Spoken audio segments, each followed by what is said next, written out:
Hello hi guys, how are you? I am Neeraj Tiwari. Welcomes to listeners, viewers and subscribers. Guys, कैसे हैं आप सब? मैं उम्मीद करता हूँ स्वस्थ होंगे, मस्त होंगे और अपनी तैयारी में व्यस्त होंगे। बेटा, प्रावैधिक कला से संबंधित ये 22वां क्लास है। इससे पहले 21 क्लास हो चुकी हैं। अगर आप लोग नहीं देखे हैं तो इन्हें भी देख सकते हैं और अपनी तैयारी मजबूत कर सकते हैं। स्टार्टिंग के जो 12 क्लास हैं वो मोस्ट इंपॉर्टेंट है, टीजीटी आर्ट के लिए भी और प्रावैधिक कला के लिए भी, सेक्शन ए के लिए। आज हम लोग मापनी से संबंधित 12 अंक पक्का करेंगे। ये भी सेक्शन बी का ही पार्ट है। अगर कोई बंदा ऐसा है जो लेटर राइटिंग नहीं करना चाहता है तो उसके लिए मापनी या फिर करणवत पैमाना एक बढ़िया ऑप्शन है जो 12 अंक देगा एक ही प्रश्न सॉल्व करने पे। एक प्रश्न में करना क्या होगा, एक ही क्वेश्चन सॉल्व करना होगा, आरएफ निकालना है, सॉल्व करना है और साथ ही साथ रचना विधि लिख देनी है। आपका अंक पक्का हो जाएगा।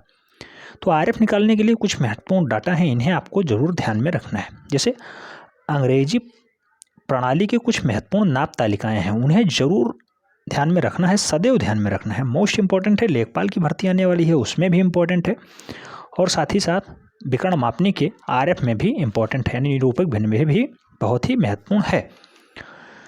12 इंच बराबर 1 फुट होता है, 3 फीट बराबर 1 गज होता है, 220 गज बराबर 1 फरलांग होता है, 10 इंच बराबर 1 पग होता है या कदम होता है। 1760 गज या फिर 8 फरलांग की जो वैल्यू है वो 1 मील के बराबर होती है। जो एक पोल होता है वो 5.5 गज के बराबर होता है और 4 पोल या फिर 22 गज की जो वैल्यू है वो मोस्ट इंपॉर्टेंट है, 1 जरीब या चैन के बराबर होती है।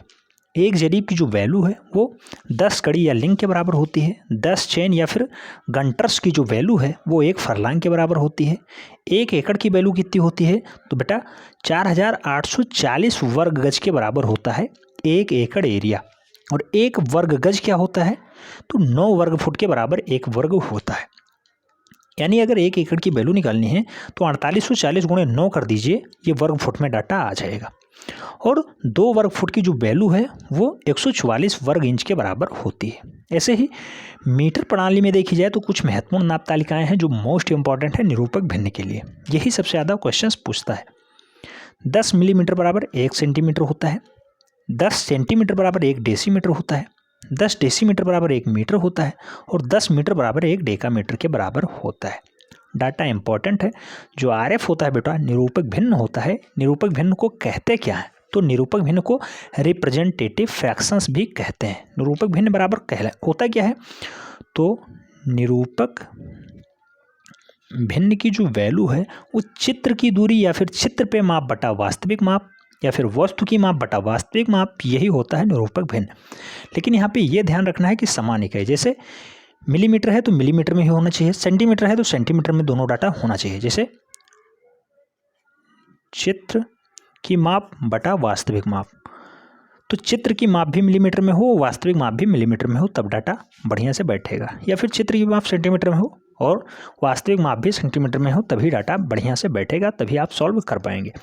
जैसे निरूपक भिन्न की अगर बात करते हैं तो निरूपक भिन्न जैसे कह दिया जाए 3 सेंटीमीटर बराबर 1 metre, 3 cm equal to 1 metre, तो इसे सेंटीमीटर में ही कन्वर्ट कर ले रहे हैं। 3 cm इक्वल टू 1 मीटर का मतलब भा 100 सेंटीमीटर, ठीक है। और 1 सेंटीमीटर की वैल्यू कितनी आएगी बेटा तो 100/3 यानी 33.33 आया 1 सेंटीमीटर की वैल्यू। अब इसका निरूपक भिन्न कैसे आएगा तो जो रिप्रेजेंटेटिव फैक्टर्स है, आरएफ जो है वो चित्र पे माप 1 है और वास्तविक माप कितनी निकल के आई 33.33, ये इसका आरएफ निकल के आया, ठीक है।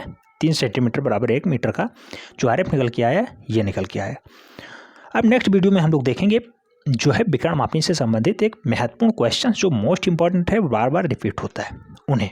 तो अगर चैनल के साथ पहली बार जुड़े हैं तो चैनल को निश्चित रूप से आप सब्सक्राइब कर लें, बेल आइकन प्रेस कर लें, जिससे नोटिफिकेशन आपको टाइम से मिले और आप चैनल का भरपूर लाभ से सकें। बेटा वीडियो शेयर कर दीजिए जिससे अधिक से अधिक लोगों को लाभ मिल सके। जो डाटा मैंने बताया है ये मोस्ट इंपॉर्टेंट है, इन्हें हरदम कंठस्थ कर लीजिए। लेखपाल की भर्ती आएगी वहाँ भी ये डाटा पूछा जाएगा, उसमें तो यही माप ही चलता है। किसी का खेत नापने गए, किसी का चकरोट नापने गए, किसी की सड़क मापने गए या फिर कुछ भी मापने गए, घर मापने गए, प्लॉट मापने गए, तो उसमें यही डाटा चलता है और इसे आपको बार बार रिवाइज करना पड़ेगा। इसलिए इसे एकदम कंफर्म कर लीजिए, कोई दिक्कत नहीं होगी। जस्ट अभी हम लोग देखते हैं करणवत पैमाना से संबंधित विकर्ण मापनी के क्वेश्चंस।